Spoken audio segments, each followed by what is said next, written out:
anybody who's treating multiple myeloma patients from their initial disease is going to eventually face relapse, unfortunately. And so, our goal is to prolong the period of remission for as long as possible. And so when we face relapse, there are many variables that we have to take into account, from assessing the patient, what their fitness is, what their performance status is, what their goals of care are, what their prior toxicities were, and what their prior treatment was and prior response to treatment was, including how early they may have relapsed from the prior treatment, which may have also been a stem cell transplant.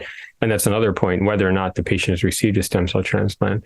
The next thing to assess is the disease itself. What is the pace of the disease? Have they had an early relapse within 12 months of their initial transplant?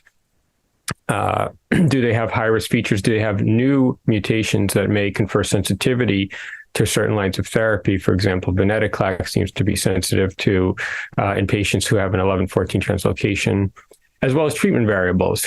What's available in that location? Do you have access to cellular therapies and CAR T cells?